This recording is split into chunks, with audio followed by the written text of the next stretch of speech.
오늘의 플러스, 러우 전쟁의 다음 국면과 변화하고 있는 국제 질서를 짚어봅니다.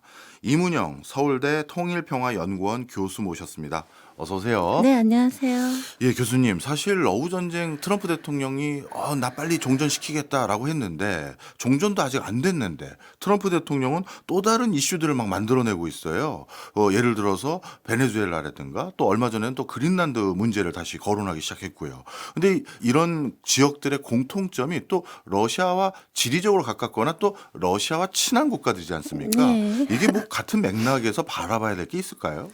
아무래도 트럼프 대통령이 러우 전쟁을 빨리 끝내기가 힘들겠다라고 음. 생각했고, 아. 그런데 이제 당장 중간 선거가 올 11월에 있잖아요. 네. 그 전에 뭔가 손에 잡히는 뭔가를 만들어야 되겠다 해서 약간의 타겟을 조정한 게 아닐까. 그렇군요. 예, 그냥 이건 이제 제가 짐작으로 말씀드리는 건데, 어쨌든 지금 말씀하신 것처럼 지금 막 이란도 난리 났잖아요. 그렇죠. 그죠? 예. 지금 뭐 경찰들까지 시위대 쪽에 합류했다 막 이런 얘기 나오고 전국적으로 확산됐다라고 나오고 그다음 베네수엘라 뭐 다 아실 거고. 근데 이란이나 베네수엘라 같은 경우가 러시아의 전통적인 우방국이었거든요. 예. 그래서 근데 이제 러시아가 지금 만약에 전쟁을 안 하고 있다라고 한다면 이란에 대해서도 또는 베네수엘라에 대해서도 뭔가 도움을 또는 뭐 영향력을 미칠 수 있을지 모르겠는데 그럴 정신이 없는 거죠, 러시아 음. 입장에서는. 그니까 사실 그전에 작년에 시리아 같은 경우도 네. 그전에 시리아 알 아사드 정권을 지탱해 주고 있었던 게 러시아였잖아요. 네. 근데 러시아가 우크라이나 전쟁 때문에 정신이 없는 동안 정권이 무너져 버렸잖아요. 예.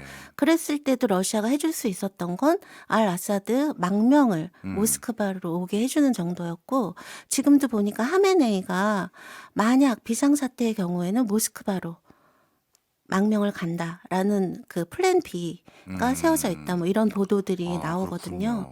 그다음에 그 마두로 같은 경우도 기본적으로 반미 정권이었잖아요. 그렇죠. 그랬을 때 이제 반미였기 때문에 친러였거든요. 예. 그래서 푸틴하고도 되게 이제 돈독했단 말이에요. 여러 번 왔다 네. 갔다 하고. 근데 지금 이미 러시아 내에서 그런 정책 전문가들의 그게 나왔어요. 그러니까 베네수엘라 사태가 몹시 안타깝고 음. 트럼프의 행동이 너무나 말도 안 되는 거지만 음. 우리가 도와주기에는 너무 멀다. 음. 그다음에 우리는 더 급한 일이 있다. 급한 우크라이나에 집중해야 되기 때문에 네. 미안하지만 도움을 주긴 힘들 것 같다. 네. 라고 이제 이미 얘기를 하고 있어요. 그렇군요. 네. 사실 베네수엘라 같은 경우도 베네수엘라 군 부대가 가지고 있는 무기가 거의 대부분 러시아제고, 그리고 최근 요즘은 중국 걸로 그렇군요. 방공망 같은 건 다 중국 중국 걸로. 걸로 했다. 그다음에 또 정유 시설도 러시아가 최근 지분 투자도 많이 해줬더라고요. 그런 것들을 봤었을 때 베네수엘라도 러시아의 영향으로 도움으로 좀 버티고 연명하고 있었던 부분이 일부 있었는데, 러우 전쟁 때문에 그런 길도 더 많을 수도 없을 뿐만 아니라 다급해졌을 때 도와줄 수 있는 기회도 없었다, 이렇게 보는 그렇죠. 거군요. 그러면요, 이렇게 한번 살펴볼게요. 트럼프는 원래 베네수엘라를 바라보는 관점이 트럼프 1기 때도 마두로를 잡아야 된다, 뭐 이런 발표를 했었지 않습니까? 그럼 그건 러우 전쟁 전이니 그런 원래 개인적으로 베네수엘라를 억압하려는 목적이 있었는데, 러우 전쟁이라는 어떤 이슈가 생기니까 그게 더 수월해져서 이 베네수엘라를 어떻게 보면 마두로를 잡아온 건지, 아니면 실제 이번에 잡아온 것은 러시아의 견제를 날리기 위한 목적이 더 큰 건지, 어느 게 더 맞을까요? 근데 저는 트럼프하고 푸틴이요, 어떤 의미에서 공생관계가 있다라고 생각이 그래요? 되거든요. 어. 그러니까 예를 들면 이제 그냥 베네수엘라 얘기만 하면 예. 그게 러시아 입장에서는 굉장히 강경하게 규탄하고 있단 말이에요. 네. 국제법 위반이다. 러시아가 할 소리는 아닌 것 같은데. 근데 그러면서도 또 러시아 입장에서는 안도되는 게 있을 거예요. 예. 왜냐하면 이제 지금 트럼프는 그런 거잖아요. 서반군 내 거야. 예. 그러니까 서반구가 그 그다음에 중남, 그러니까 예. 그 아메리카 대륙 전체는 미국의 배타적인 세력권이라는 거를 인정하고 아무도 미국의 그 패권에 도전하지 말라라는 거잖아요. 예. 근데 이 워딩이 푸틴이 우크라이나에 대해서 하는 워딩이랑 굉장히 비슷하잖아요. 그렇네요. 푸틴도 그런 거잖아요. 우크라이나는 옛날 소련이었고 예. 그다음에 형제 국가다. 네. 그러니까 누구도 우크라이나에 대해서 함부로 거기다 뭐 군사, 그러니까 나토 들어가려고 안 된다라는 네. 거잖아요. 예. 그러니까 각자의 세력권을 굉장히 배타적으로 고집한다라는 점에서는 예. 트럼프하고 푸틴하고 서로 배짱이 맞는 게 있는 거죠. 예. 그래서 실제로 트럼프가 유세할 때도요, 뭐라고까지 얘기를 했냐면 자기는 나토가 러시아 코앞까지 갔을 때 러시아가 어떤 심정일지 나는 이해한다. 이렇게 얘기를 했거든요. 예. 그런 게 있고, 그 다음에 이 얘기는 이제 요즘에 많이 하시는데, 얼마 전에 미국 그 국무부에서 국가안보 전략이라고 하는 문서를 공개를 했어요. 네. 12월 5일에. 예. 그게 뭐냐면 앞으로 트럼프 행정부가 외교와 안보를 이런 방향성에서 이런 원칙을 갖고 이런 전략으로 할 거다라고 하는 걸 싹 정리해 놓은 문서거든요. 예. 근데 그 문서에도 보면 제일 처음 써놓은 게 서방군 내 거다예요. 건드리지 마라 라는 거고요. 그러다 보니까 트럼프도 푸틴에게 있어서 우크라이나가 러시아의 전통적인 세력권이라고 하는 거에 대한 인정과 네. 비슷하게, 그렇다면 서반구는 미국의 배타적인 세력권이야 라는 거에 대한 일정 정도의 뭐라 그럴까요? 암묵적 합의. 예, 합의라고까지는 네. 그렇지만 뭐 그 정도의 어떤 인식 암묵적 같은 게 인식. 공유되고 있는 것인 거죠. 그러면 이게 미국 입장에서는 엄청 뒤로 물러선 거 아닌가요? 예를 들어서 유럽에서도 사실 나토를 계속 동진시켜 왔던 게 미국의 전략이다라고 할 수 있고, 그런 과정에서 유럽까지도 어떻게 보면 암묵적으로 나의 영향력 아래 있는 것이다라고 그동안 추진해 왔던 게 미국의 전선인데, 그런데 지금 논조를 봤더니 그러면 서방구만 미국이 영향력을 행사하고 조금 이걸 확대 해석하면 유럽은 그럼 유럽과 러시아가 알아서 해, 이렇게 러시아에게 던져준 거 아닌가요? 사실 근데 유럽은 트럼프 행정부의 미국에게서는 우선순위가 굉장히 낮아진 건 사실이에요. 그러니까 이제 이번 그 국가안보 전략 문건에서도 네. 우크라이나 전쟁을 빨리 종식시키는 건 미국의 핵심 이익이다라고 얘기를 하면서도 러시아에 대해서는 한마디도 나쁜 소리가 없어요. 네. 침략한 건 러시아잖아요. 예. 근데 이 우크라이나 전쟁이 안 끝나는 거는 네. 유럽 지도자들이 비현실적인 기대를 갖고 있기 때문이다. 그러니까 쉽게 얘기해서 뭐냐면 전선에서 우크라이나가 아무리 유럽이 열심히 해도 러시아를 이길 수가 없다. 네. 그런데도 유럽이 계속 고집을 하고 있는 거다. 전선과 현재 현실을 인정하고 네. 거기서부터 출발하라라고 하는 것이죠. 네. 그러니까 그런, 제가 이제 트럼프 취임하고 나서 예. 어떤 다른 방송에 나가서 트럼프 2.0은 얄타 2.0이다라는 말씀을 드렸거든요. 네. 근데 이제 얄타 2.0이라고 하는 게 교수님도 잘 아시겠지만 2차 대전 후에 처칠하고 루즈벨트하고 스탈린, 그러니까 미국, 영국, 소련이라는 세계 최고의 강대국 세 나라가 모여서 네. 2차 대전 후에 전후 질서를 어떻게 할 것인가. 예. 그랬을 때 그 얄타 체제라고 하는 게 바로 뭔가요? 서로의 세력권을 인정해 줌으로써 강대국이 공존 가능한 체제를 우리가 얄타 체제라고 얘기를 하고, 그랬죠. 그 얄타 그 회의 이후로 스탈린이 동유럽에 대한 배타적인 세력권을 인정받은 거잖아요. 예. 그렇죠? 그래서 우리가 보통 얄타 체제라고 하면 그런 세력권 정치, 강대국 정치를 이제 얘기를 한 건데, 트럼프 2.0, 그러니까 트럼프가 다시 등장을 하고 나서 트럼프가 내세우는 전략도 지금 한번 보세요. 트럼프 이런 거잖아요. 서방구는 배타적인 미국, 우리 거. 그다음에 유럽이라기보다는 예전의 구소련 지역에 네. 대한 러시아의 어떤 세력권을 인정해주고 네. 그 안에 우크라이나가 들어가는 것이고. 네. 그래서 실제 트럼프가 취임하고 나서 제일 먼저 어디부터 때렸나요? 어디부터 때렸죠? 가까운 데부터 때렸죠. 취임한 날 바로 네. 멕시코 마늘, 아메리칸 마늘로 이름을 바꾸고. 때렸다는 게 전쟁을 말한 게 아니었군요. 네, 예. 전쟁은 예. 아니고 예. 그다음에 캐나다한테 우리 뭐 51번째 주로 들어오든지 네, 막 네, 이랬고요. 네. 그다음에 그린랜드. 예. 근데 그린랜드를 트럼프가 탐낸 건 일기 때부터예요. 맞아요. 언젠가 먹고 예. 갈 거야. 거의 그린랜드를 치토스처럼. 그다음에 파나마 운하. 예. 그건 이제 중국이 막 하고 있으니까 네. 너네 나가. 파나마에서 중국 아웃. 이렇게 얘기를 한 거고. 그다음에 베네수엘라. 그러니까 자기 그 세력권, 서반구에 네. 있는 나라부터 건드리기 시작했단 말이에요. 네. 그러니까 이게 그 세력권 정치의 특성이 멀리 있는 적보다 네. 가까이에 있는 이웃한테 더 가혹한 게 세력권 음. 정치거든요. 네. 그러니까 그다음에 또 트럼프가 등장하고 나서 이 러우 전쟁 종식하는 그 해법에서도 트럼프는 굉장히 물론 왔다 갔다 하긴 했지만 네. 어쨌든 러시아 편에 섰잖아요. 맞아요. 우크라이나한테 나토 가입 꿈도 꾸지 마. 예. 영토 포기해. 예. 막 그리고 넌 카드가 없어. 막 백악관에서 쫓아내고 그렇죠. 예. 막 그랬잖아요. 그러니까 이 모든 것들이 그러니까 트럼프 행정부에 있어서 이제 외교라고 하는 거는 예전처럼 규칙 기반 자유주의 국제 질서 이거 절대 아니고요. 그러니까 규칙이 룰이 되고 규칙이 힘이 되는 시대가 이제 아니고 힘이 예. 규칙이 되고 힘이 법이 되는 시대. 음. 그다음에 그런 힘을 갖고 있는 소수의 강대국들이 서로의 세력권을 어느 정도 인정하면서 때로는 경쟁하고 때로는 협력하는 시대. 그랬을 때 트럼프에게 있어서의 이 강대국이라고 하는 거는 더 이상 유럽이 아니고요. 미국, 중국, 러시아 이렇게 되는 거죠. 네.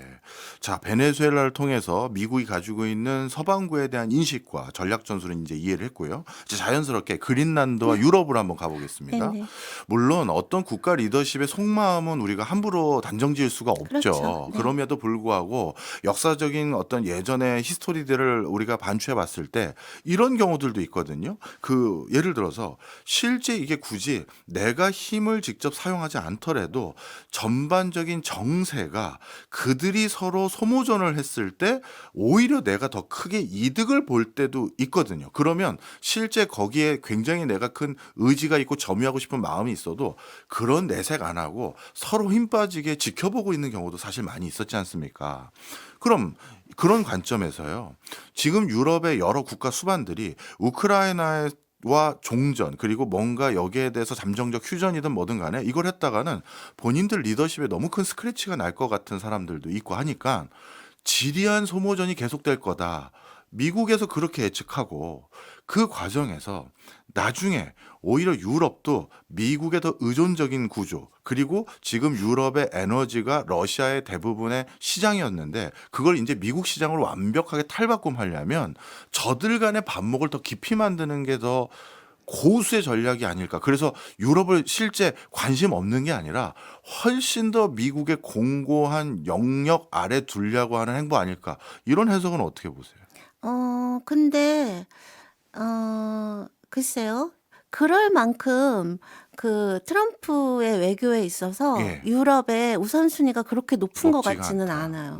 그러니까 일단은 제일 트럼프가 움직이는 그것의 기준은 미국의 국익. 국익. 예. 이게 이제 제일 먼저고요. 예. 좀 전에 말씀하신 거는 부차적으로 따라오는 것들이라고 네. 할 수 있겠죠. 예. 그러니까 트럼프가 이제 마두로를 그렇게 체포를 하고. 그러니까 네. 이게 트럼프는 전쟁을 되게 자긴 싫어한다라고 얘기를 하잖아요. 네. 그러니까 전쟁을 하는 방식보다는 그 이란의 핵시설을 벙커버스터, 그 예. 미드나잇 해머 쾅 해갖고 핵심만 완전히 파괴시켜버리고 끝내버렸잖아요. 예. 그런 식으로 베네수엘라에 대해서는 대통령을 핀셋으로 뽑아내갖고 압송을 해버린 네. 거죠. 네. 그러니까 지금 이런 방식으로 이제 하고 있는 거고, 이제 근데 베네수엘라는 앞으로 어떻게 될지는 그 베네수엘라도 만만한 나라가 아니잖아요. 그렇죠. 인구도 3천만 지켜봐야죠. 가까이 예. 되고 큰 나라잖아요. 네. 우리나라 면적이 한 9배, 10배 되는. 그러니까 그거는 좀 더 이제 긴 스텝으로 봐야 되는 거고, 이제 그게 되는 과정에 이제 그린란드라고 하는 거를 또 하나의 어떤 카드로 등장을 시킨 것 같아요. 네. 자연스럽게 그린란드도 여쭤보겠습니다. 어떻게 보면 지금 베네수엘라와 그다음에 러우 전쟁 두 개 앞에 설명해 주신 맥락에서 봤을 때 푸틴에게 이런 메시지를 던진 거일 수도 있어요. 서방군은 일단 내가 점유하겠다. 그리고 우크라이나에 대해서는 그러면 푸틴의 입장을 더 존중하는 대신 그린란드까지도 내가 양보는 안 하겠다. 이렇게 이해하면 될까요?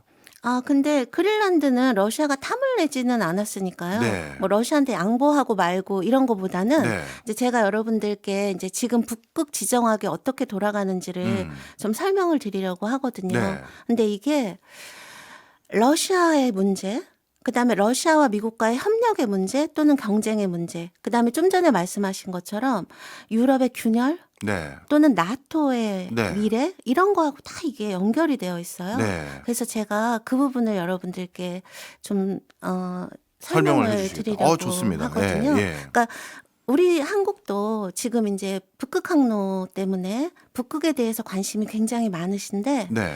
북극 항로에 대해서는 관심이 좀 있으시지만 도대체 북극을 둘러싸고 있는 그 지형들. 안에서 예. 강대국들이 어떻게 각축을 벌이고 있는지는 사실 잘 모른단 말이에요. 네. 그래서 제가 지도를 보면서 네. 네. 북극점을 기준으로 지도가 그려진 건가요? 그렇죠. 예. 그러니까 이제 지구가 둥글잖아요. 네. 그러니까 위에서 이렇게 내려다본 네. 거거든요. 그러면 여기 보시면 여기 이렇게 동그란 원이 보이잖아요. 네. 이거를 우리가 북극권이라고 얘기해요. 네. 아크틱 서클이라고 얘기하는 요게 이제 북극권인데 여기 보시면 이 북극권에 해당하는 나라가 8나라가 있어요. 네. 보시면 여기 이게 알래스카잖아요. 네. 미국. 그다음에 캐나다. 그다음에 여기가 그린란드죠. 예. 그죠? 이게 지금 트럼프가 탐을 내는. 예. 그래서 이 그린란드는 덴마크 예. 자치령이에요. 그다음에 여기 노르웨이, 스웨덴, 핀란드, 그다음에 러시아. 예. 난 덴마크는 사실 요 밑에 있지만 어쨌든 그린란드를 갖고 있기 때문에 네. 그다음에 여기 아이슬란드. 네. 그래서 이 8개국이 이 그러니까 북극권에 자기 영해가 있거나 영토가 인접해 있거나 이제 한 나라들이거든요. 네. 그래서 이 북극을 여지까지 운영을 해왔던 걸 우리가 북극 이사회라고 얘기를 하는데요. 네. 북극 카운슬. 예. 이게 이 8나라로 이루어져 있어요. 예. 그다음에 이제 이 8나라는 그러니까 직접적으로 북극권에 속하는 나라고. 네. 이해관계자들. 예. 그다음에 이제 업저버 국가가 있는데 네. 그 13개거든요. 거기는 예. 항중일이 다 들어가 있어요. 네. 범북극권 국가라고도 부르죠. 네, 그렇죠. 예. 그래서 거기 13개, 한중일, 인도 뭐 예. 이런 나라들이 들어가 있는데 하지만 어쨌든 적어도 우크라이나 전쟁이 있기 예. 전까지는 이 북극과 관련된 어떤 기후 문제라든가 자원 개발, 뭐 탐사, 그다음 과학, 뭐 지질학적인 어떤 탐사나 연구, 북극 항로에 대한 계획 관리 이거는 다 이 이사회에서 이제 함께 해왔거든요. 예. 그래서 이제는 요게 북극권은 이해가 되시죠? 네. 그러면 이제 이게 좀 제가 이제 여쭤보고 싶은 게 그럼 교수님 네. 여기 북극은요 예. 육지가 없잖아요. 그렇죠. 바다로만 이루어져 예. 있잖아요. 그럼 이 북극해는 누구 걸까요? 사실 북극해 항로를 운영할 때 상당 구간을 러시아의 영해를 지나가야 된다고 들었습니다. 네. 그러면 이게 저도 늘 궁금했던 게 네. 러시아에게 무슨 통행료 같은 걸 내야 되는 거예요? 아, 이제 그걸 제가 설명드릴 예. 텐데 우리가 이제 바다가 누구 거냐는 예. 영해가 있고 공해가 있죠. 그렇죠. 크게. 영해는 내 땅 이런 것처럼 내 바다 예. 이렇게 얘기할 수 있는 거. 그거는 해안선에서 12해리까지만 돼요. 예. 22km 정도. 그거는 내 주권 영역이에요. 그렇죠. 내 나라. 그다음 공해는 누구의 것도 아닌 거죠. 맞습니다. 모두의 바다인 거죠. 영해와 공해 중간에 있는 게 바로 배타적 경제 수역이라는 거예요. 예. 여러분 요즘에 우리 중국하고 서해 구조물 막 논란 있죠. 네. 그게 바로 그 배타적 경제 수역 때문인 건데 예. 그건 뭐냐면요. 이건 영해랑 공해 중간 개념이에요. 예. 그래서 이제 내가 예를 들어 북극해에 연안에 인접해 있잖아요. 그러면 내 해안선에서부터 해리 200해리까지는 배타적 경제 수역으로 나의 권리가 인정되는 건데 네. 그건 뭐냐면요. 그 200해리라고 하는 게 킬로미터로는 370km 정도 네. 돼요. 거기까지에 있어서 모든 해양 자원에 대한 경제적 이용에 대한 권리는 나한테 있는 거예요. 예. 그렇지만 거기를 항해하거나 예. 비행하는 거는 터치하는 건 아니고요. 터치하는 게 예. 아니에요. 예. 그러니까 비행이나 항해에 있어서는 공해의 성격을 가지지만 아. 자원 개발. 그러니까 네. 예를 들면 북극이 트럼프가 그렇게 탐내는 이유 중에 하나가 자원이 지정학적인 안보상의 위치 때문이기도 하지만 거의 자원이 그렇게 많다면서요. 네. 그러니까 예를 들면 그 미발견 석유의 13%가 거기 있고 그렇죠. 천연가스는 30%가 거기 네. 있고 히토류 같은 거 예. 그다음에 핵심 광물 같은 게 정말 노다지라고 얘기가 된단 뭐 말이에요. 우라늄, 다이아몬드부터 없는 게 없더라고요. 없는 게 없어요. 그러면 내 해안선에서부터 370km까지 예. 만약에 이제 러시아가 있다면 네. 거기에 370km에 해당하는 자원에 대한 개발이나 채굴이나 이건 러시아에게 전적으로 권리가 있는 거예요. 그러면 지금 그 북극에 인접한 국가들이 그 배타적인 경제 수역을 인정받을 거 아니에요. 네. 그래서 그거를 제가 보여드릴게요. 네. 좀 전에 말씀드린 그 북극권 8개 국가 중에요. 북극해와 직접 네. 배타적 경제 수역을 인정받을 나라는 또 5개밖에 네. 없거든요. 이제 그걸 보여드리면 이거예요. 예. 아까 그 8개 나라 중에서 여기 보시면 알래스카, 네. 미국이죠. 네. 그다음 캐나다, 그다음 여기 그린란드는 덴마크죠. 네. 그다음 노르웨이, 러시아. 네. 딱 요 5개 나라만 네. 요 북극해에 대해서 여기 보시면 하얗게 표시돼 점선으로 요게 배타적 경제 수역을 표시한 거예요. 예. 그러니까 요만큼은 여기 지금 알래스카니까 미국이 여기서 여기 있는 것 여기. 근데 북극해에는 바다만 있는 것 같아도 그 자원들이 그럼 어디 있겠어요? 바다에 녹아 있는 건 아니고 네. 밑에 대륙붕. 그렇죠. 이라든가 네. 아니면은 해저 분지라든가 예. 아니면 해저 대륙 이런 데 있는 거잖아요.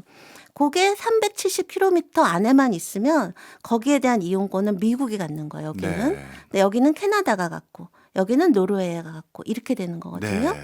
그러면 이 370km보다 그 너머에 먼저, 있는 예. 그러니까 북극해 북극점 예. 중앙에 있는 데는 그럼 누구 거예요? 음. 이제 거기에 대해서 이 5나라들이 내 거야라고 주장을 하고 있어요. 예. 근데 그게 뭐냐면 그 대륙붕 한계라는 게 또 있어요. 이건 배타적 경제 수역이랑 다른데 네.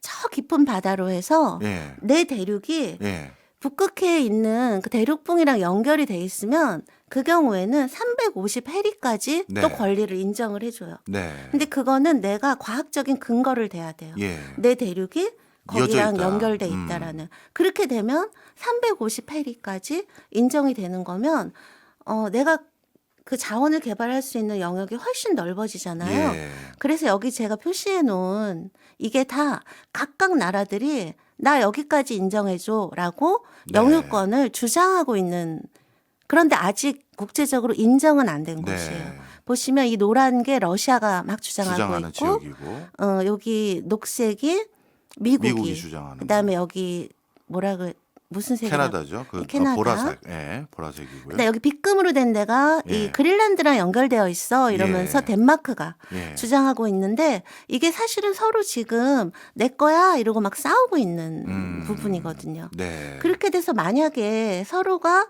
인정하고 그러니까 배타적인 경제 수역에다가 이거 내 거야까지 만약에 다 인정된다라고 하면 지금 북극의 영유권은 이렇게 구분이 돼요. 네. 그러니까 지금 거의 절반은 러시아가 갖게 되는 거고요. 네. 그다음에 여기 하늘색 부분이 미국, 네. 캐나다, 그다음에 덴마크, 그다음에 노르웨이가 초록색. 네. 이 북극권에 대한 영토 점유율을 한번 보시면 러시아가 절반인데 이건 미국이 어떻게 하기가 힘들어요. 예. 그죠?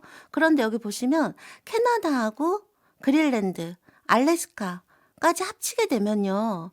지금 트럼프는 서방군 내 거야 하고 있는 거잖아요. 예. 그죠? 그러니까 캐나다도 51번째 주로 막 들어오라고 하는 거고 그런데다 그린란드까지 가지게 되면 러시아만큼은 아니지만 알래스카서부터 캐나다부터 그린란드까지가 미국이 자기의 영향력으로 확보할 수 있는 거죠. 그렇네요. 노르웨이만 빼고 나면. 예. 그렇게 되면 미국 입장에서는 러시아와 함께 지금 라이징하는 이 북극권에 대해서 말하자면 탑2가 네. 이제 될 수가 있는 것인 거고요. 그러니까 지금 트럼프가 이제 그린란드를 탐내는 거에는 이제 그런 배경이 있는 건데 네. 왜 그러면 러시아에게까지는 이제 도전을 못하냐 네. 하면 사실은 이제 이 좀 전에 말씀드린 것처럼 북극 이사회를 중심으로 우크라이나 네. 전쟁 전까지만 해도 북극을 경영해 왔다라고 했잖아요. 세계가. 예. 근데 우크라이나 전쟁 나고 나서 이게 북극 이사회가 제대로 돌아갔을까요? 아니겠죠. 아니죠. 예. 아까 제가 그 북극 이사회 8개, 회원국 8개 제가 말씀드렸잖아요. 그중에 러시아 빼면 나머지 다 나토 국가예요. 그렇네요. 그렇죠? 예. 왜냐면 원래 전쟁 전에는 스웨덴, 핀란드는 나토 국가가 아니었는데 우크라이나 전쟁 나고 그 둘도 나토 국가가 됐기 때문에 예. 지금은 그 이사회 구성이 7대1로 나토 7, 러시아 하나 이렇게 되어 있고 전쟁이 일어나고 나서 이 나토 그 북극 이사회는 러시아하고는 더 이상 일 안 한다. 그래갖고 그게 멈춰버렸어요, 네. 지금. 근데 사실은요, 북극 이사회가 러시아 빼고는 일을 할 수가 없어요. 네. 그게 왜 그러냐면 러시아는 지금 북극에서 정말 어느 나라도 넘볼 수 없을 정도의 북극에 대한 패권을 어느 정도 이미 확보하고 있거든요. 네. 그게 왜 그러냐면 이거 한번 보시면 러시아가 북극 항로를 이용하기 시작한 건 이미 소련 시절부터예요. 네. 그래서 소련 시절에도 많이 이용했다가 이제 소련 해체되고 좀 쇠퇴했다가 지금 보시면 2010년대부터 물동량이 비약적으로 늘어서 예. 지금은 올해만 해도 한 4천만 톤 정도가 왔다 갔다 네. 하거든요. 그다음에 러시아는 이 북극을 정말 러시아 미래 전략에 있어서 최우선순위로 두고 있어요. 네. 그래서 막 20년, 30년 전략을 예전부터 짜서 장기 계획을 세워서 지속적인 투자를 해왔고요. 네. 그렇기 때문에 지금 2024년 러시아 수출의 이미 11%가 북극권에서 창출이 되고 있어요. 네. 그리고 GDP도 거의 한 8% 정도가 북극권에서 나와요. 네. 근데 다른 북극권 국가들, 아까 그 5개 중에 나머지 4개는 북극권을 지금 실제 이용한 그 GDP 기여도가 0%대에서 네. 많아야 1%대거든요. 자원 개발 뿐만이 아니라 여기 쇠빙선도 한번 보시면 예. 이게 이제 전쟁 나군데요. 러시아가 갖고 있는 쇠빙선이나 아니면 이제 쇠빙선을 이렇게 인도해 줄 수 있는 페트롤쉽 예. 같은 그 규모가 나머지 다른 나라하고 비교할 수 없을 정도로 많아요. 예. 그런 상태고 그다음에 이제 군사 기지도 한번 보시면 그러니까 바로 얼마 전 그러니까 작년 2025년 통계거든요. 네. 이것도 제가 지도로 보여드리면 그러니까 이 북극권에요. 러시아에 군대가 상주하는 그런 기지만 32개예요. 예. 그런데 이제 미국 같은 경우는 그런 게 한 10개? 노르웨이가 제일 많은데 15개? 예. 그다음에 캐나다가 한 8개, 아이슬란드 1개. 그러니까 음. 나토 국가들 다 합쳐서 러시아보다 조금 많은 정도인 거고요. 근데 이제 러시아 같은 경우는 이렇게 상시 주둔 기지 말고도 예를 들면 비행장이라든가 그다음에 그 미사일 기지, 레이더 기지라든가 그다음에 아주 사소한 무슨 경비대나 초소 이런 걸 따지면 그런 밀리터리 사이트라고 얘기되는 게 거의 500개 가까이 되거든요. 네. 그러니까 이 북극권의 어떤 군사적으로 이거를 러시아가 다 장악하고 있다라고 생각을 하는 거예요. 네. 그러니까 이제 트럼프가 보기에는 근데 사실 미국이 예전에는 북극에 이렇게까지 관심을 갖지를 않았단 말이에요. 네. 근데 트럼프는 1기 때부터도 이 북극의 경제적인 가능성, 그다음에 지금 러시아가 이렇게 군사적으로 장악하고 있잖아요. 그런데다가 우크라이나 전쟁이 나고 나서 북극 이사회가 러시아를 비토를 놓고 있을 때 러시아가 네. 가만히 있었겠어요? 네. 그러면 예전엔 북극 이사회 국가랑 협력을 했다면 이제는 러시아가 누구랑 협력을 하겠어요? 중국이랑 협력을 하는 거죠. 네. 그러니까 러시아가 이 북극을 개발하는 데 있어서 여러 가지 경제적인 특히 그런 지원 같은 거를 중국이랑 손잡고 하고 있기 때문에 사실 중국은요, 북극권 국가가 전혀 아니에요. 북극에서 1800km나 안으로 그렇죠. 들어가 있는데도 예. 불구하고 지금 러시아하고 우크라이나 전쟁 나고 나서 너무 친해졌으니까 네. 러시아 등에 업고 중국이 북극 개발에 정말 본격적으로 뛰어들어서 자기를 준 북극 국가라고 규정을 해요. 네. 그러니까 솔직히 좀 말이 안 되잖아요. 그럼에도 불구하고 그다음 북극 백서 같은 걸 발행하면서 러시아하고 같이 막 개발을 하고 있는 거죠. 네. 그러니까 트럼프가 보기에는 일단 얼마 전에 트럼프도 그린란드가 왜 미국에 필요하냐. 지금 거기 러시아랑 중국 배가 다 차지하고 있다. 예. 그렇게 내버려 둘 수 없다라는 거잖아요. 그러니까 트럼프가 북극 특히 이제 그린란드를 탐내는 이유는 그 북극에 말하자면 알래스카는 이미 가지고 있으니까 예. 그린란드와 함께 전초 기지로 삼아서 예. 한편으로는 안보 상에서 미국이나 중국에 의해서 북극권이 어떤 미국 그 러시아나 중국의 군사적인 그런 패권이 완전히 고착되는 거를 미국이 막고 네. 견제하는 게 이제 한편이 있는 거고 예. 또 다른 한편으로는 그 가지고 있는 경제적인 가능성이라고 예. 하는 거를 미국도 적극적으로 뛰어들어서 이제 하겠다라는 건데 네. 아까 말씀드린 것처럼 만약에 미국이 알래스카는 이미 있고 그린란드도 갖고 그다음에 지금 서방군 내 거야 하는 거니까 캐나다의 어떤 북극권의 지분까지를 만약에 미국이 함께 다 아우를 수 있게 되면 네. 러시아만큼은 아니어도 예. 그에 상하는 투탑으로서 네. 함께 경영을 할 수가 있게 네. 되는 거죠. 네. 근데 이제 트럼프가 기존의 미국 행정부하고 참 다른 게 뭐냐면요. 지금 미국 대통령이 트럼프가 아니었다 해도 지금 지구 온난화나 지금 북극에 대한 그 관심, 네. 그다음에 그것이 주는 가능성을 따져보면 아마 다른 미국 대통령도 이제는 북극 우리 관심 가져야 돼 했을 거예요. 예. 근데 미국의 기존 대통령이었다면 그걸 이렇게 했을 거예요. 어떻게 해요? 다 나토 국가니까 북극 예. 이사회가 그 나토 우방이잖아요. 네. 동맹이고 그 네. 국가들이 똘똘 뭉쳐서 러시아와 중국을 견제하자 이랬을 거란 말이에요. 네. 근데 트럼프는 오히려 그러니까 러시아하고 계속 트럼프는 미국이 경제 협력을 해야 된다라는 거잖아요. 네. 그러기 위해서도 좀 러시아에 유리하게라도 우크라이나 전쟁을 빨리 종식시켜야 된다는 거잖아요. 네. 그래서 트럼프는 미국하고 러시아가 협력해야 될 제일 높은 우선순위에 북극 협력을 뒀어요. 예. 그러니까 러시아하고는 협력하겠다는 거예요. 예. 그래 놓고 지금 같은 나토 국가인 캐나다하고 싸우고 있는 거고 네. 덴마크한테 그린란드 뺏으려고 하고 있는 거예요. 네. 그러니까 예전에 동맹국이고 협력해야 될 국가가 오히려 제압해야 되는 대상이 된 거고요. 트럼프한테는. 그다음에 예전에 제압해야 될 대상이었던 러시아의 그 북극에서의 그 강력한 패권을 이용하겠다라는 거죠. 서로 관리하면서 협력하면서. 네. 그러니까 이거는 미국의 기존 행정부와는 너무나 다른 노선이라고 말씀드릴 수 있는 거고 네. 그게 지금 그린란드에 대한 어떻게 보면 굉장히 폭력적인 점유 어떤 욕망 이걸로 이제 나타나고 있는 네. 것이죠. 여러 가지 얘기를 해주셔서 좀 잘라서 여쭤보면요. 앞서서 보여주셨던 최근 러시아가 북극해 이용 물동량이 늘어난 것은 그 물동량의 그 행선지가 대부분 유럽 쪽으로 많이 가더라고요.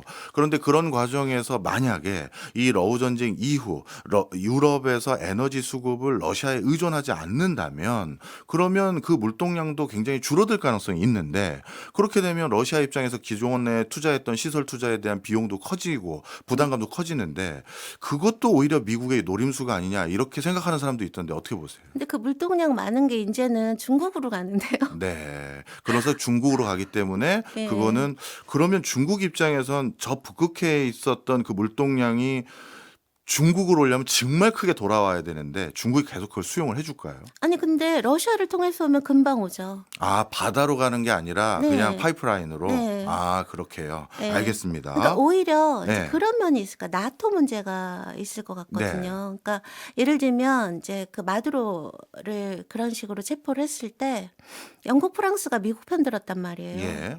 예를 들면 마두로 걔 나쁜 대통령이잖아. 예. 이렇게 얘기를 했어요. 예. 근데 그린란드 문제에 대해서는 지금 유럽이 똘똘 뭉쳐 있어요. 네. 그렇게는 안 된다. 그린란드의 그 주권, 소유권, 영유권의 문제는 그린란드 국민과 주민과 덴마크가 네. 해결해야 될 문제다라고 똘똘 뭉쳐 있고 예. 그다음에 덴마크 총리는 이렇게까지 얘기를 했거든요. 만약에 트럼프가 그린란드를 그런 방식으로 가져갈 경우에는 나토 깨지는 것도 각오해야 된다. 예. 이제 이렇게 얘기를 하고 있단 말이에요. 네. 이제 그린란드도 한번 여쭤보면요. 네. 미국 입장에서 이거를 유럽으로부터 어떻게 보면 자기 것으로 받아오려면 유럽이 그만큼 또 힘이 약해지거나 미국의 의존도가 높아야 뭔가 교섭력이 줄어들 거 아니에요. 그래서 러우 전쟁을 아무리 봐도 표면적으로는 미국이 끝내고 싶어 하지만 미국도 안 끝내고 싶어 하는 느낌이 많다라는 얘기가 있던데 그것도 어떻게 생각하세요? 근데 저는요, 예. 지금 유럽이 그렇게 똘똘 뭉쳐도요, 예. 트럼프가 만약에 그린란드를 작정하고 가지자고 한다면 저는 유럽이 그걸 막을 수는 없을 거라고 생각하고 네. 그다음에 유럽이 나토를 깰 수가 없어요. 네. 그러니까 그걸 제가 왜 그런지를 보여드릴게요. 네. 이거는 러우 전쟁 종식하고도 관련이 되는데요. 글로벌 파이어 파워라고 네. 이게 군사력 관련해서는 누가 1등이냐 막 이런 거 예, 다 예. 이거 인용하잖아요. 이게 2025년 기준으로 각 나라의 병력이 얼마나 있는지를 탑10을 뽑은 거거든요. 이게 일단 세계 전체 탑10이에요. 네. 중국이 압도적으로 많죠. 200만이. 그러네요. 그러니까 네. 정규군이 200만이 넘으니까. 그다음이 인도네요. 네, 그다음 인도. 와. 그다음에 이제 미국. 근데 여기 보시면 남북한이요. 여기 탑10에 다 들어가 그렇네요. 있어요. 예. 그러니까 러시아하고 북한이 각각 정규군이 132만 정도 돼요. 예. 그다음에 이제 우리 한국도 60만인데 예. 요즘에 뭐 인구 문제 때문에 그렇긴 한데 근데 여기에 유럽이 하나라도 있나요? 없네요. 없어요. 네. 그럼 이제 다음 슬라이드 보여드릴게요. 이건 유럽에서 한번 탑10을 해본 거예요. 네. 여기 보시면 러시아가 132만이에요. 네. 그다음에 우크라이나가 90만이거든요. 정규군이. 근데 우크라이나는요 지금 전쟁 때문에 그런 거예요. 그러니까 우크라이나는 전쟁이랑 총동원 체제이기 때문에 90만인 거고요. 네. 우크라이나도 전쟁 전에는 한 20만이었거든요. 그리고 나서 그 둘 빼고요. 폴란드가요. 정규군이 20만이에요. 네. 그다음에 유럽의 빅3라고 얘기될 수 있는 프랑스, 영국, 독일 한번 보세요. 그렇네요. 20만이 안 돼요. 그렇네요. 그러면 유럽이 러시아가 무섭겠어요? 안 무섭겠어요? 당연히 무서울 수밖에 없네요. 예. 그런데 어떻게 나토를 깨냐라는 거예요. 그다음에 나토가 지금 이제 트럼프가 계속 자기 너네 이러면 나토 탈퇴해버리겠다. 국방비 2%까지 채워. 이랬다 지금 그게 5%가 됐단 말이에요. 네. 지금 이제 5%가 됐어도 그러니까 2025년까지 나토가 쓰는 돈의 70%를 미국 혼자 댔어요. 네. 유럽 모든 나토 국가와 캐나다까지 합쳐서 낸 돈과 유럽 혼자 낸 돈을 비교를 하면 미국 혼자 65에서 70%를 낸 거예요. 그러니까 트럼프가 아니 나토가 정작 지켜주는 건 유럽인데 왜 돈은 미국이 다 내? 너네 계속 이러면 미국은 나토 탈퇴할 거야? 그러니까 아 뜨거라 하고 5%까지 지금 올린 거란 말이에요. 네. 올렸다 하더라도요. 미국이 만약에 나토에서 발을 뺀다고 생각해 보세요. 그렇네요. 안 되거든요. 그렇네요. 그럼 돈도 안 되지. 예. 병력도 이렇지. 그렇죠. 그러니까 유럽은요. 아까 그러니까 교수님께서는 계속 이제 미국이 유럽에 힘을 빼야 되고 예. 협상력을 다운시켜야 된다라고 예. 그럴 필요가 예. 있다라고 말씀하시는데 그런 견해가 이미 있다. 유럽은 협상력이 없어요. 미국에 대해서 지금 수준으로는. 네. 그렇기 때문에 지금 유럽이 그린란드를 그렇게 트럼프가 폭력적으로 뺏어가면 우리는 정말 가만히 안 있겠다 해도 제 생각엔 가만히 안 있을 수 없어요. 그렇네요. 그런데다 이제 또 하나 문제는 뭐냐면요. 그린란드가 독립하느냐 마느냐에 가장 중요한 거는 그린란드 주민의 의사거든요. 네. 왜냐하면 그린란드는 예전에 이제 덴마크가 식민지로 만들었다가 예. 자치령이에요, 지금. 예. 그래서 지금 물론 외교나 국방은 덴마크에서 하지만 자치 정부가 있는 예. 자치공화국이란 말이에요. 거기 네. 총리가 따로 있거든요. 그래서 그린란드 법상 그린란드 독립 문제는 그린란드 주민의 자결에 의해서 결정한다라고 되어 있어요. 네. 그렇기 때문에 만약에 그린란드 주민이 국민투표를 해서 우리 독립할래 하면요. 예. 물론 덴마크 법상으로는 예. 덴마크 의회가 그걸 승인해줘야 돼요. 음. 근데 크림반도 아시죠? 아, 예, 예. 크림반도도 원래 우크라이나의 자치공화국이었거든요. 네. 그렇기 때문에 크림반도도 그때 주민투표한 거잖아요. 예. 거기서 97%가 우리 러시아로 갈래. 가겠다. 근데 그것도 사실 우크라이나 국내법상으로는 그러면 안 돼요. 예. 우크라이나 허락을 받아야 돼요. 예. 근데 러시아가 든든한 뒷배가 있으니까 네. 허락이 필요한가요? 안 한가요? 그냥 가버리는 거예요. 예. 그럴 경우에는 러시아는 우크라이나 너네 국내법보다는 민족 자결에 대한 국제법이 위야.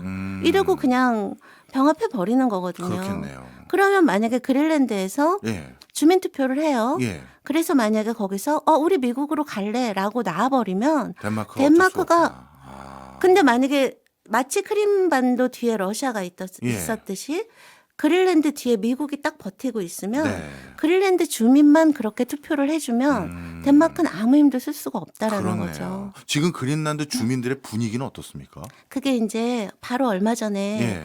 그 덴마크 신문사랑 그린란드 신문사랑 같이 해서 설문조사를 했더라고요. 예. 일단 미국으로 가는 거는 그린란드 주민이 85%가 반대예요. 예. 찬성하는 건 6%밖에 안 돼요. 네. 근데 우리가 여기서 간과하면 안 되는 게 뭐냐면요. 그럼 미국 말고 덴마크로부터도 독립하는 거는 했을 땐 60%가 찬성이에요. 그래요. 그리고 덴마크 독립은 좀 시기상조인데 그게 반밖에 안 돼요. 그러면 어쨌든 그린란드 주민들이 덴마크에서도 독립하고 싶어 하는 거잖아요. 지금. 그렇네요. 근데 이제 문제는 덴마크에서 경제적인 지원을 많이 받거든요. 예. 그러니까 그린란드 입장에서는 그 경제적인 걸 포기하고 독립하기는 아직 시기상조지만 그래도 어쨌든 그린란드 주민들은 언젠간 독립하려고 한단 말이에요. 네. 근데 지금 트럼프가 그 그린란드 인구가 5만 7천밖에 안 되니까 어저께 네. 얘기 나왔잖아요. 10만 불씩 나눠준다. 네. 그린란드 국민들한테. 그다음에 지금 벌써 그린란드 야당이에요. 예. 독립을 원하는 야당은 미국으로 가자라고 얘기를 하고 있어요. 그러니까 이 그린란드의 민심이 예. 어떻게 바뀔지는 모르는 거거든요. 돈 앞에 장사 없죠. 근데 만약에 그린란드 주민이 5만 7천 명이면 10만 불씩 나눠줘도 57억 불밖에 안 돼요. 그린란드 영토가요, 덴마크 영토의 98%예요. 네. 우리나라 영토의 20배거든요. 야, 그거를 57억 불에 산다면 싼 거네요. 싼 거예요. 그 자원까지 생각하면 더 싼 거고요. 제 생각에 100만 불 줘도 될 것 같아요. 그렇네요, 진짜. 그러니까 만약에 이제 정말 어떻게 할지는 모르겠지만 예. 미국이 그린란드 주민의 마음을 예. 환심을 사기 시작해서 만약에 그 마음이 바뀌어서 주민투표 결과가 예. 그렇게 나오게 되면 예. 이거는 거의 미국판 크림반도처럼 될 수도 있다라는 거죠. 그렇군요. 그러면 이게 단순히 경제적인 이득뿐만 아니라 러시아 입장에서는 북극점을 기준으로 미국과 러시아는 바로 앞바다를 마주하고 있는 곳인데 러시아 입장에서는 경계해야 될 게 알래스카만 쳐다봐야 될 게 아니라 그린란드도 이제 또 굉장히 경계를 해야 될 범주로 들어가니 지정학적으로도 부담이 커지겠는데요. 근데 러시아 입장에서는요. 어차피 그린란드는 덴마크 거였잖아요, 옛날에. 예. 나토 국가 거였단 말이에요. 아, 근데 차라리 걔네 유럽보다는 미국의 트럼프가 러시아에 더 우호적이잖아요, 지금. 그렇군요. 그다음에 미국의 트럼프는 러시아하고 경제협력을 해야 된다라고 생각하고 네. 그다음에 저번에 알래스카에서 둘이 만났잖아요. 네네. 근데 교수님 아시잖아요. 알래스카도 러시아 거였잖아요. 원래 그렇죠. 근데 그거를 미국이 헐값에 음. 720만 불에 샀거든요. 그게 지금 가치로 1억 불밖에 안 돼요. 그렇군요. 헐값에 샀는데 알래스카에서 만났잖아요. 트럼프가 예. 푸틴하고. 그 왜 거기서 만났겠냐라는 거죠. 아, 그러니까 지금 트럼프가 이 우크라이나 전쟁을 어떻게든 빨리 끝내려고 하는 이유 중에 하나는 노벨 평화상 받고 싶은 것도 있겠지만 네. 이거 빨리 끝내고 러시아하고 경제 협력하겠다라는 게 되게 커요. 그렇기 때문에 적어도 나토 유럽 국가의 소유인 것보다는 어차피 러시아 거 아닌데 차라리 러시아 우호적인 트럼프 편인 게 협력하기는 더 나을 수도 있다라는 거죠. 네. 또 그 관점에서 이렇게 여쭤보겠습니다. 트럼프가 북극해를 비롯해서 여러 방면에서 러시아한테는 긍정적인 메시지를 계속 던지는 게 네. 이 북극해만 하더라도요. 실제 그린란드를 비롯해서 범북극권 국가라고 해서 중국이 자꾸 들어오려고 하는 노력들 그렇죠. 많이 하지 않습니까? 네네. 그러면 만약에 지금 형국에서 미국과 러시아만 잠정적으로 잘 합의하면 이 노다지인 북극권 근처의 어떤 경제권을 중국은 완전히 따돌리는데 그것도 도움된다고 판단하는 면도 있을까요? 근데 이제 그런 게 있어요. 그러니까 트럼프는 다극 얘기하잖아요. 다극. 예. 근데 그때 그 다극이 전 세계 나라 두루두루가 아니라 멀티 그레이 파워가 아, 협력하자라는 거잖아요. 그럴 때 트럼프 행정부가 얘기하는 멀티 그레이 파워는 미국, 중국, 러시아잖아요. 중국이 들어가는 거군요. 그렇기 때문에요. 트럼프는 중국에 적대적이지만 하지 않아요. 어, 이번에 그 국가안보 전략 문건에도요. 막 중국을 어떤 적으로 이런 거 없어요. 그러니까 물론 중국에 대한 견제 필요하고 특히 인도태평양에서 중국을 견제하기 위해선 한국, 일본 너네 도와줘야 돼. 막 이런 게 쓰여 있지만 네. 그럼에도 불구하고 중국과의 되게 건설적인 협력에 대해서 얘기를 한단 말이에요. 그러니까 트럼프는 그런 게 있는 것 같아요. 그러니까 적어도 이 세계 강대국에 대한 각자의 최소한의 이익은 존중해 주면서 그러나 자기 국익이 굉장히 핵심 이익이 되는 부분에서는 경쟁할 건 경쟁하고 네, 네. 눌러줄 건 눌러주고 네. 그다음에 요 세 강대국 중에 어쨌든 1등은 미국이어야 해요. 예. 미국이어야 하지만 그게 중국은 무조건 아웃시킨다가 아니라 다운이에요. 네. 그러니까 미국의 중국 정책은 아웃이 아니고 다운이고요. 다운. 아. 트럼프도 중국을 아웃할 수 없다는 건 알아요. 네, 네. 그러니까 러시아도 조절하면서 다운 하면서 이용하는 거인 거죠. 그러니까 네. 아마 북극권도 뭐 중국을 완전히 아웃은 아웃시키겠다라기보다는 얄타 그것처럼 네. 새 강대국이 교통 정리하자. 좀 이거 이렇게 우리끼리 좀 잘해보자 이런 거 아닐까 저는 좀 그런 우려가 들고 그러니까 유럽은 더 경계할 수밖에 없는 없는 거겠죠. 상황이군요. 예. 마지막은 이제 마지막 질문입니다. 우리 입장에서 여쭤볼 수밖에 없어요.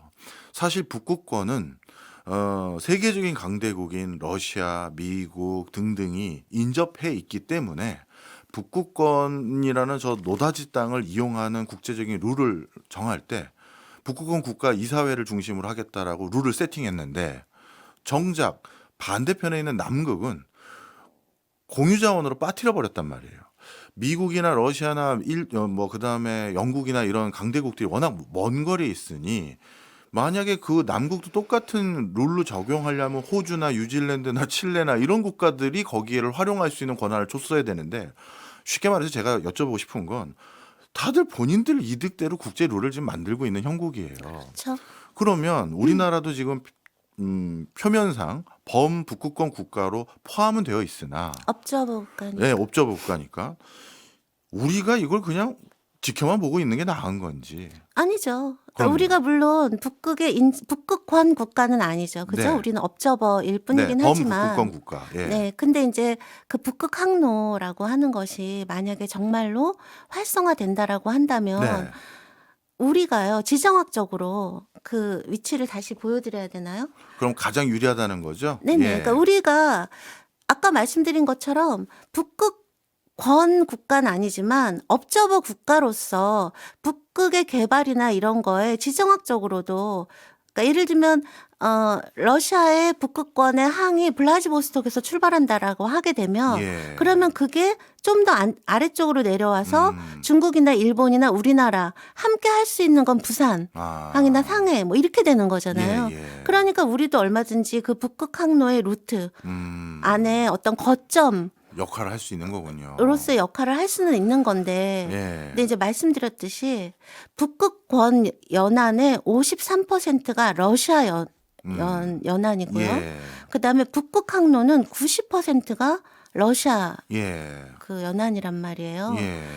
그런데 이제 지금 우리나라가 이 전쟁 때문에 이제 러시아하고는 거의 이게 관계가 단절이 좀, 되어 예. 있는 상황이기 때문에 이제 그런 상황에서는 우리가 북극권에 대한 어떤 개발이라든가 북극 항로에서의 우리의 어떤 되게 거점, 미래지향적인 거점으로서의 역할이라고 하는 걸 러시아를 배제하고는 이제 꿈도 꿀 수 없을 뿐더러 특히 이제 지금 북한하고 러시아가 굉장히 가까워지고 있잖아요. 네. 그런데 아시잖아요. 북한 그 나진항이라고 하는 게 네. 러시아와 북한이 굉장히 밀접하게 되면서 거기를 중심으로 해서 굉장히 많은 프로젝트들이 이루어지고 있거든요. 네. 그러니까 북한도 만약에 북극 항로가 활성화되면 거점항이 될 수 있는 네. 큰 가능성이 있기 때문에 이게 이제 러시아하고 다 연결이 되는 그런 그 뭐라고 해야 할까요? 네트워크랄까요? 이제 그런 게 되게 중요한 상황인 거죠. 근데 현실적으로 네. 어려운 상황인 네, 것이죠. 이해했습니다. 북극 항로가 적극적으로 개발되는 것은 경제적으로 한국에도 기회가 있다. 하지만 그 기회를 잘 살리기 위해서는 러시아와의 관계 설정이 무엇보다 중요하다. 이런 말씀이시네요. 아, 참 전 세계 국제 정세 비정한 것 같습니다. 비정합니다. 자, 오늘도 이문영 그 서울대 통일평화연구원 교수 덕분에 변화되는 국제 정세 제대로 이해할 수 있는 시간이었습니다. 고맙습니다. 네, 감사합니다.